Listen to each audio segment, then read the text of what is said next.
Hello everyone. Today I am going to discuss the very important point of grammar portion, and that is your what? Tense. Tense. Oh, tense is the grandfather of your grammar. You can say in other word. आप ये कह सकते हो कि जो आपका tense है वो आपका जो है वो ग्रैंडफादर है एक तरह से। जैसे होते हैं ना घर के मुखिया जो सबसे बड़े होते हैं, तो वो मेन होते हैं, तो मीन्स आपका सारा चीज़ उस टेंस पर ही डिपेंड होता है। आप कभी इंग्लिश बोलते हो, कभी समझते हो, कभी लिखते हो, एप्लीकेशन हुआ, लेटर हुआ, आपको कोई मैगजीन लिखना हुआ, आपको कोई आर्टिकल्स लिखना हुआ, तो आप कैसे लिखेंगे? दिस इज टेंस इज मतलब ये आपके ग्रामेटिकल पोर्शन को राइट एंड ओके करता है। So tense is very important point of your English grammar. Okay, so we will discuss here first of all that what is tense. Tense को हम हिंदी में काल या इसको समय भी कहते हैं। जो जो समय पे जो काम किस समय पे हो रहा है इस चीज को वो दर्शाता है। कितने लोग कहते हैं काल मीन्स समय, समय और टेंस एक चीज ही है। नहीं, there is a difference between the both. वो आपके ये बताता है कि कौन सा काम किस समय हुआ। ठीक है, जैसे मैंने कहा मैं अभी पढ़ा रही हूँ, आई एम टीचिंग यू, तो ये काम क्या हो रहा है? पास्ट टेंस में हुआ या future? No, this is going on in present tense. तो ये चीज को वो दर्शाता है। ठीक है, तो पहली बात tense, tense is your grandfather. आप इसको चाहे वो कोई बच्चे हो, छोटे हो बड़े हो, अब इस समय तो एग्ज़ाम्स सभी लोग अटेंड कर रहे हैं, उस समय टेंस आपके लिए बहुत इंपॉर्टेंट है, क्योंकि आप चाहे active passive word, direct indirect, यहाँ तक कि आप कोई लेटर लिख रहे हैं, आप कोई 1-2 लाइन इंग्लिश ही लिख रहे हैं, तो टेंस आपको वहाँ पे बहुत ज़रूरी है। और जब आप टेंस समझ जाओगे तो आप आराम से इंग्लिश लिख भी लोगे और बोल भी लोगे। मैं आपको आगे वाली वीडियो में, इधर थोड़ी सी वीडियो मेरी गैपिंग हो गई है, लेकिन अब मैं पूरी कोशिश करूंगी इस वीडियो के बाद कि मैं जल्दी जल्दी आपको वीडियो दूं ताकि आपको ये समझ में आए। मैं टेंस आपको ऐसे समझाऊंगी जैसे नॉर्मली आम भाषा में, क्योंकि कोई भी चीज़ जब आप नॉर्मली वे में सीखेंगे तो आप उसको जल्दी सीखेंगे।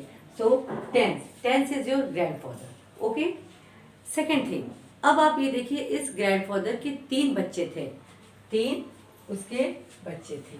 कौन कौन? First is your present tense, second is your past tense, and third is your future tense. ये आपके 3 types of tense are there. 3 types: present, past, future. Okay, आप इसको कह सकते हैं कि इन टेंस के 3 बेटे हैं, यानी ये 3 टाइप्स हैं। ये जो जैसे आपके हैं 3 टाइप्स के ये बेटे हैं। अब इन तीनों के, इन 3 टाइप्स के भी 4 फॉर्म हैं। इन तीनों के भी अपने अपने 4 बच्चे हैं, सिर्फ सबका नाम बदला है, सरनेम वही रहा है। फॉर एग्जाम्पल, जैसे आपने प्रेजेंट टेंस लिया, प्रेजेंट टेंस में भी इसके फॉर्म क्या है आपके? फर्स्ट है present indefinite tense. Okay, second is your present continuous tense. Third is your present perfect tense. Okay, fourth is your present perfect,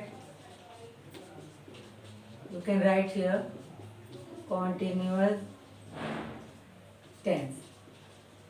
ये इसके 4 फॉर्म हैं। इसी तरह आपके पास्ट में past indefinite tense, past continuous tense, past perfect tense and past perfect continuous tense, future indefinite tense, future continuous tense, future perfect tense and future perfect continuous tense. इन तीनों के भी इसी तरह 4 फॉर्म्स हैं। वैसे तो अगर आप स्टेप वाइज देखें तो सबसे पहले हमको प्रेजेंट टेंस, जैसे कि अभी मैंने आपको बताया कि प्रेजेंट टेंस में बहुत सारे हैं।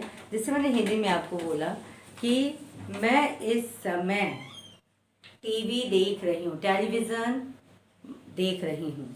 ओके, मैं क्या देख चुकी हूँ? नहीं, मैं क्या कह रही हूँ, मैं अभी देख रही हूँ। यानी ये प्रेजेंट टेंस में ये कार्य हो रहा है। ओके, जैसे मैंने कहा कल मैं दिल्ली से आई हूँ। ओके, कल मैं दिल्ली से आई हूँ, तो ये आपका क्या हो गया? ये पास्ट टेंस हो गया। यहाँ आप ये नहीं कह सकते आई एम कमिंग या ये नहीं। पास्ट टेंस में क्या होगा? ये सारी चीज़ें मैं आपको इस चार्ट पेपर पे इतने अच्छे से समझाऊंगी कि आप इसको समझेंगे। लेकिन one thing I want to say that, जो भी मैं आपको यहाँ ब्लैक बोर्ड पे ये मैंने जो चार्ट पेपर बनाया है, please write this in your copy to understand it properly.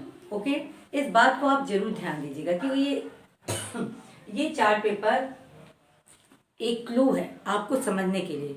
वैसे मैं सारी चीज़ को बहुत ही मतलब अच्छे से डिस्क्राइब करूँगी। मैं आपको प्रेजेंट का एक एक फॉर्म लूँगी, उसको बताऊँगी।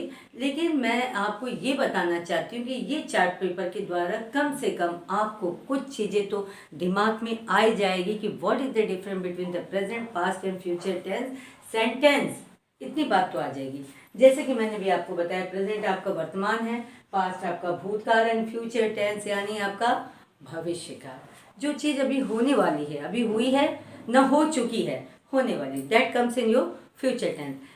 अब इतनी लंबी बातों से अब मैं आपको सीधे यहाँ चार्ट पेपर पे छलांग मारती हूँ। लेकिन आप ये मत सोचिएगा कि मैं टेंस सिर्फ यहीं तक आपको बता के रह जाऊँगी। I will give all the description in a very very easily way. Okay, अब आप आइए, this is your chart of tense. आप इसको एक बार देख लीजिए। ये तो आपको मैंने बताया कि टेंस के 3 टाइप्स हैं, प्रेजेंट, पास्ट, फ्यूचर। उसके 4 फॉर्म्स हैं। अब आप ये भी टेंशन करेंगे कि इस प्रेजेंट इंडेफिनिट टेंस में भी पार्ट होते हैं। फॉर एग्जाम्पल मैं अभी आपको बता रही हूँ, प्रेजेंट इंडेफिनिट टेंस जैसे affirmative sentences, negative sentences, interrogative sentences. Okay, आपको नेगेटिव इंट्रोगेटिव सेंटेंसेस, ये सारे आपके अब इसके भी एक एक चीज में आएगा। ओके, वो मैं आपको बताऊंगी। पहले come and see the chart of tense, ताकि आपको थोड़ी सी एक सुराग मिले, और फिर जब मैं आपको इसको विस्तार से बताऊं तो आपको वेरी इजी, बहुत इजी लगे। So here present, past and future. Present के 4 फॉर्म्स। ओके, ठीक है। अब प्रेजेंट के इंडेफिनिट टेंस भी है, कॉन्टिन्यूस भी है, परफेक्ट है, परफेक्ट कॉन्टिन्यूस टेंस भी है। मैंने बताया कि इंडेफिनिट टेंस में भी अभी पार्ट्स हैं, अफर्मेटिव, नेगेटिव, इंट्रोगेटिव हैं आपके। ओके, नेगेटिव, इंट्रोगेटिव, बहुत सारे क्वेश्चन बनते हैं। लेकिन फिलहाल हम स्टेप बाय स्टेप जब समझेंगे तभी इसको जान पाएंगे। हम पहले लेते हैं प्रेजेंट का indefinite tense. How we make the sentence of present indefinite tense. There is some rules, कुछ रूल्स हैं यहाँ पे, जो आप उस रूल्स को समझ जाओगे तो ये आपको इजी होगा। अब what is that rule? Come here.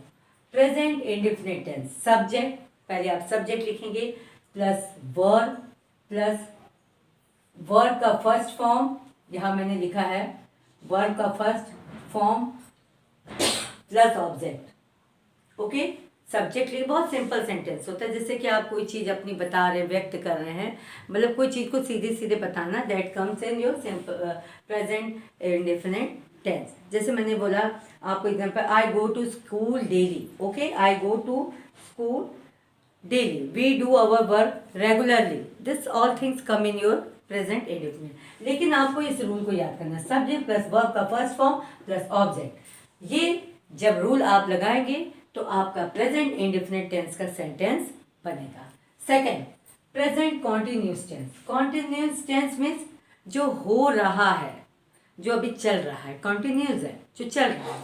आपने यहाँ देखा, मैंने आपको सॉरी एक बात यहाँ मैं बताना भूल रही आपको कि ये आपका जैसे ये आई स्कूल, जैसे मैंने बोला आई गो स्कूल डेली, मैं रोज स्कूल जाता हूँ। तो आपके अगर आप इसको देखेंगे तो ये सेंटेंस आपका ताती है से खत्म होता है, समाप्त होता है।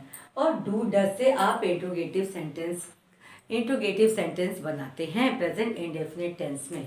अब आप ये कहोगे कि डू और does, there are many many many, मतलब आप इसको कहेंगे कि वहाँ पे बहुत सारे ऐसे ऐसे पॉइंट्स हैं जहाँ आप जाएंगे धीरे धीरे। मैंने कहा ना, मैं आपको एक एक चीज़ उठाऊंगी प्रेजेंट इंडेफिनिट टेंस के लिए, मैं पूरा एक वीडियो दूंगी। ये तो मैं छोटा सा क्लू दे रही हूँ। डू और डज, डज आपका कहाँ यूज होता है? सिंगुलर के साथ, एंड डू प्लूरल के साथ। अब ये कैसे यूज होता है?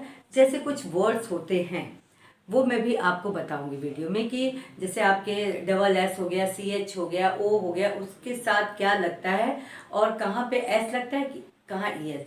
एक चीज़ आप ये दिमाग में बैठा रहे इतना अभी फिलहाल, कि आपका ई एस जो है वो आपका सिंगुलर के साथ लगता है, और आपका डू जो है, डन, डू आपका प्लूरल सब्जेक्ट के साथ लगता है। ओके, तो आप इसको समझेंगे कि ये ताती है के साथ ही वो वाक्य समाप्त, वो सेंटेंस समाप्त होता है। अभी हम आ गए थे कॉन्टिन्यूस टेंस में। कॉन्टिन्यूस टेंस में ये आपका जो काम हो रहा है, अभी जो काम चल रहा है, ये इज एम आर, इसका रूल क्या है? स्ट्रक्चर और subject, okay, this is subject plus is am are, main verb plus I N G plus object, आपका ये रूल है। अब आप कहोगे मेन वर्ब, कभी कभी आप देखोगे कि ग्रामर में मेन जैसे वर्ब का फोर्थ फॉर्म दे दिया जाता है। वर्ब का फोर्थ फॉर्म यानी वो आपका मेन ही वर्ब होता है। वो क्या होता है? वो verb I N G going, जैसे आई एन जी वर्ब के साथ जो आई एन जी लग जाता है, that is your main verb. Okay, sorry, main verb नहीं, वो कॉन्टिन्यूस टेंस का मेन वर्ब है। लेकिन मेन वर्ब का जो साइन होता है वो मेन वर्ब या वर्ब का फोर्थ फॉर्म, आप उसको कह सकते हैं कि वर्ब में आई एन जी जो लग जाते हैं। यहाँ देखिए मैंने आपको कुछ पॉइंट्स दिए हैं, जिससे बहुत बच्चे कंफ्यूजन में आ जाते हैं कि वर्ब का फर्स्ट फॉर्म क्या होता है, वर्ब का फिफ्थ फॉर्म क्या होता है, वर्ब का फोर्थ फॉर्म क्या होता है, वर्ब का थर्ड एंड वर्ब का सेकेंड। यहाँ मैंने आपको मेन वर्ब जैसे कहा प्लस आई एन जी, तो मेन वर्ब मतलब जो सेंटेंस में आपका वर्ब है उसके साथ आई एन जी जुड़ जाना, and that is only your क्या है वो, उसको हम वर्ब का फोर्थ फॉर्म भी कहते हैं। इन सब बातों को ध्यान रखना। अभी तो मैंने बताया भूल जाओगे, लेकिन आप अगर इसको कहीं नोट कर दोगे, ये सारे पॉइंट जो मैंने यहाँ लिखे हैं, देखिए मेन का मैंने भी बताया, वर्ब का फोर्थ फॉर्म मतलब verb plus I N G, ठीक है, तो ये वर्ब और आई एन जी आपका लग गया, तो ये कॉन्टिन्यूस टेंस में आ रहा है। और इसको रहा है, जो काम हो रहा है, that come in continuous tense. जैसे मैं आपको एग्जांपल दे रही हूँ एक कॉन्टिन्यूस टेंस का भी, जो आपको बहुत ही अच्छा, जैसे I am writing a letter, okay, I am writing a letter, he is reading a book, okay, they are flying kites, they are flying kites. तो ये सारे आपके प्रेजेंट कॉन्टिन्यूस टेंस के एग्जाम्पल है। अब आप बोलोगे ये इज एम आर कहाँ लगता है? इज आपका सिंगुलर के साथ लगता है, आर आपका प्लूरल के साथ लगेगा, और एम आप जानते हैं आई के साथ लगता है। तो so easy, it come in continuous tense. अब आपका आ गया present perfect tense. What is present perfect tense? क्या होता है प्रेजेंट परफेक्ट? जो काम हो चुका है, प्रेजेंट में ही जो काम हो चुका है, उसका रूल क्या है सब्जेक्ट प्लस हैज या हैव, वर्ब का थर्ड फॉर्म प्लस ऑब्जेक्ट या अदर कॉम्प्लीमेंट्स। ओके, अब आप कहोगे वो हैज और हैव ये कहाँ लगता है? तो इस बात को आपको ध्यान रखना है कि ये हैज हैव आपके परफेक्ट टेंस में लगता है। यानी कि हिंदी में जैसे आपने बोला जो काम हो चुका है, उस वहाँ पे सब्जेक्ट प्लस हैज हैव लिखवा लगा के वर्ब का थर्ड फॉर्म। अब आप बोलोगे वर्ब का थर्ड फॉर्म क्या होता है? तो वर्ब का थर्ड फॉर्म मैंने यहाँ पे आपको लिखा है, वर्ब का third form means past participle form of the verb. और पास्ट पार्टिसिपल क्या होता है? ये वो वर्ब होता है जो कि it was the help of it takes the help of helping verb, जो कि बिना हेल्पिंग वर्ब के वो सेंटेंस बन ही नहीं पाता है। और यहाँ पे आपने देखा परफेक्ट टेंस से वर्ब का थर्ड फॉर्म लगा है, तो हैज और हैव आपका हेल्पिंग ही वर्ब तो है, उसके बिना ये आपका सेंटेंस नहीं बन पाएगा। तो this is the rule, subject plus has have verb का थर्ड फॉर्म, यानी वर्ब के थर्ड फॉर्म को हेल्पिंग वर्ब की भी जरूरत है। ओके, और वर्ब का थर्ड फॉर्म जैसे आपका क्या हो गया, वर्ब का थर्ड फॉर्म आपके जैसे हो गए जिसमें आप आप वर्ब का जैसे यहाँ पे आप लगा दिए वर्ब का थर्ड फॉर्म ईडी आ जाता है, तो उसके साथ आपके हेल्पिंग वर्ब की भी ज़रूरत होती है। ठीक, अब आपका आ गया प्रेजेंट परफेक्ट कॉन्टिन्यूस टेंस। अब आप कहोगे present perfect continuous tense what is that. एक एक पॉइंट आता है जिससे कि आदमी को टेंशन, लेकिन मैंने आपको ये बताया भी नहीं कि एक प्रेजेंट परफेक्ट टेंस का मैं एग्जांपल दे देती हूँ। She has help me, ED आ गया, मैंने कहा ना जहाँ पे ईडी जो पास्ट पार्टिसिपल आ जाता है, ये past participle form of the verb. Past participle क्या है, मैंने वर्ब जब आपको बताया था मैंने बताया था जिसमें ईडी लग जाता है। प्रेजेंट पार्टिसिपल आईएनजी लग जाता है। ओके, सो पास्ट पार्टिसिपल में आपका ही ईडी लगा है, लेकिन वर्ब का थर्ड फॉर्म बिना हेल्पिंग वर्ब के वो नहीं बनता है। तो this is your rule of present perfect tense, the subject plus has have verb का third form plus object. Okay, so please I am saying once again, please write this in your copy, तभी आप इसको अच्छे से समझोगे। जैसे मैंने अभी आपको पास्ट परफेक्ट टेंस का एक एग्जांपल मैंने अभी आपको बताया था, she has helped me। हाँ, अभी मैंने आपको बताया था। Second, I have taught her, I have taught her, मैंने उसको I have मैं उसको पढ़ा चुकी हूँ, और चुकी चुका आया कि नहीं। So it is very easy. अब आप आएंगे present perfect continuous tense, same thing present perfect. अब आप कहोगे प्रेजेंट परफेक्ट टेंस और परफेक्ट कॉन्टिन्यूस टेंस में क्या अंतर होता है, what is the difference between the both. There is very major difference.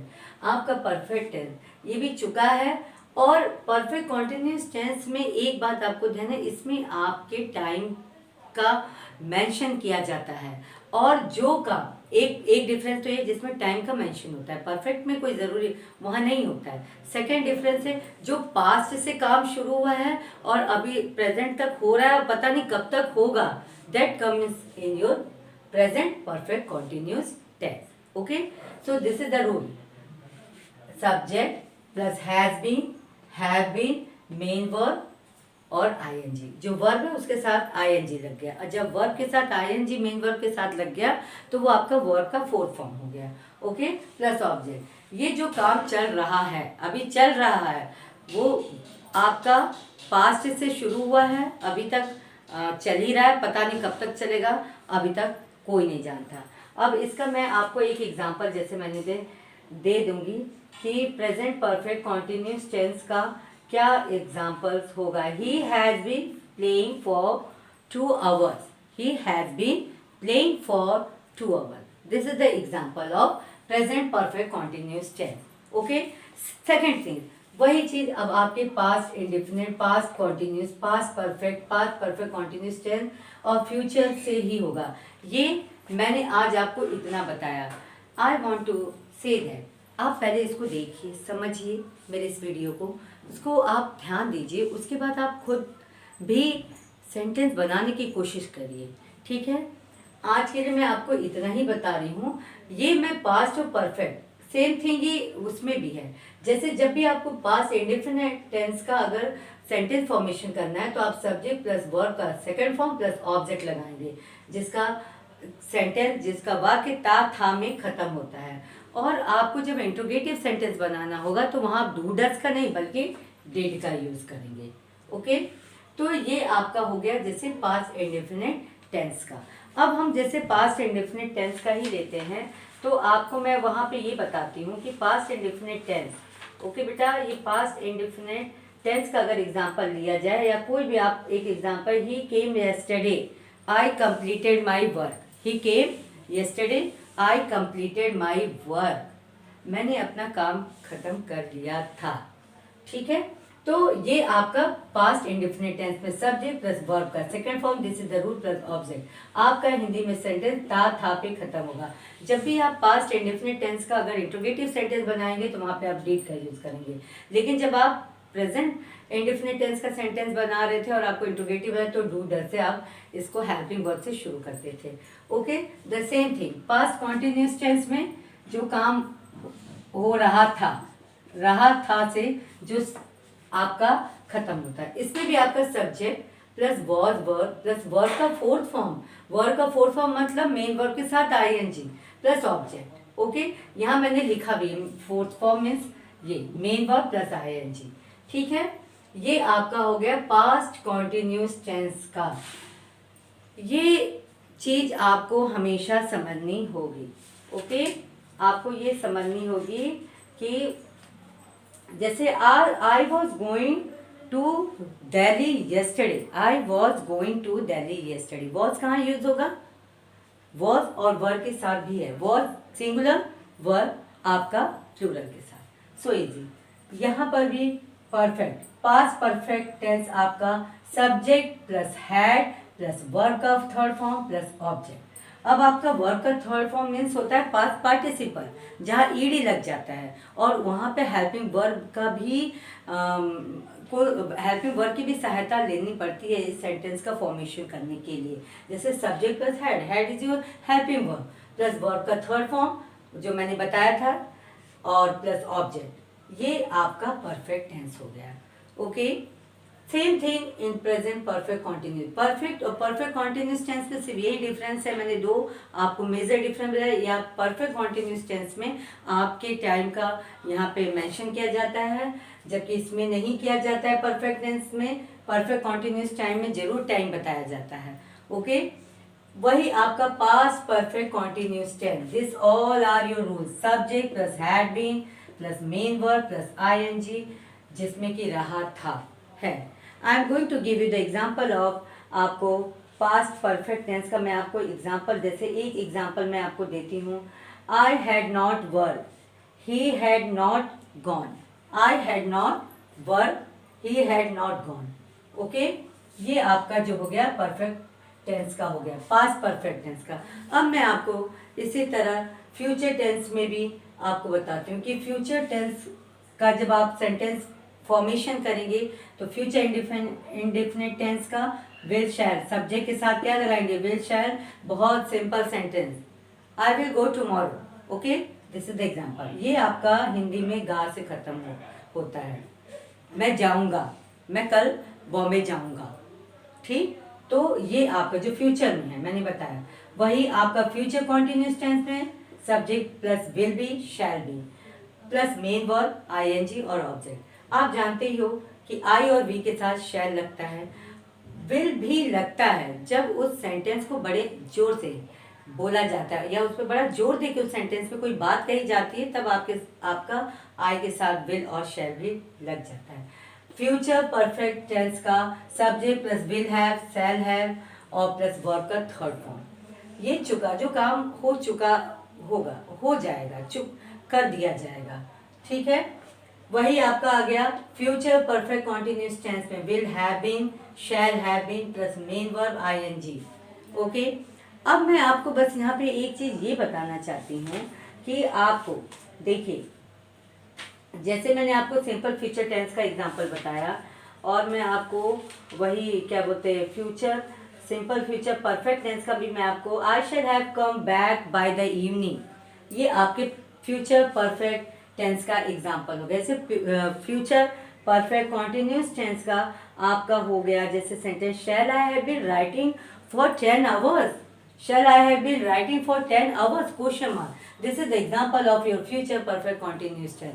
अभी आपको मेरी बातें बहुत जैसे लगी होगी, कुछ समझ में आया, कुछ नहीं आया, होता है, लेकिन मैंने आपको अभी सिर्फ ये चार्ट इसलिए दिया है ताकि थोड़ी बहुत आप इसको लिखिए और थोड़ा सा अपने दिमाग में समझने की कोशिश क्लू करिए। थोड़ा सा ये इजी है, बहुत इजी है, लेकिन अपनी जगह ये बहुत टफ भी है क्योंकि इसमें समझना है। बट अगर आप इस चार्ट को समझ गए और हर इसके रूल्स को समझ गए तो so it is very easy. और जब आप इसको समझ गए इस टेंस को, तो आपको कभी भी कहीं भी कोई सेंटेंस का फॉर्मेशन करना हो, कोई आर्टिकल लिखना हो, कोई लेटर लिखना हो, कोई मैगजीन में कुछ देना हो, एवरीथिंग एप्लीकेशन लिखना, you can write it very very properly and in very best way, okay.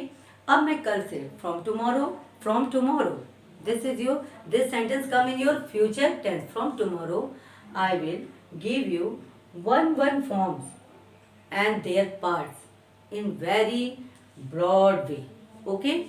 तब तक के लिए आप इसको समझने की कोशिश कीजिए। और one thing here more, verb का फर्स्ट फॉर्म क्या होता है? Base first form of the verb, यानी go, eat, drink, write, this come, this is your base verb. ये वर्ब ही है मेन, मतलब वर्ब का फर्स्ट फॉर्म है। वर्ब का fifth form verb plus verb का फर्स्ट फॉर्म होता है और उसके साथ एस और ई एस लग जाता है। अभी तो इसमें बहुत सारे स्टेप्स आएंगे। एस कहाँ लगता है? E S. I will give tomorrow first, I will give you this thing only. कहाँ आप एस लगाते हो, कहाँ ई एस लगाते हो। जैसे कि एस आपका मैंने बताया प्लूरल में लगता है, ई एस आपके सिंगुलर सब्जेक्ट के साथ लगता है। For example goes, eat, drinks, writes. Okay, ये आपका है वर्ब का फिफ्थ फॉर्म। वर्ब का फोर्थ फॉर्म वर्ब और I N G, going, eating and etcetera. Verb का third form past participle form of the verb और इट टेक्स या the help of helping verb also. Verb का second form example came, rode, completed, ये basic past tense of the verb होता है। Verb का second form जो कि आपके बहुत जगह आया होगा, वो बेसिक होता है। क्या होता है वो? Basic past tense of the verb होता है। So this all things is in one chart and I hope you will understand. अगर आप नहीं भी समझे तो इसको कोशिश कीजिए और फिर मैं जब आपको दूंगी तो I will know everything in best way. Thank you.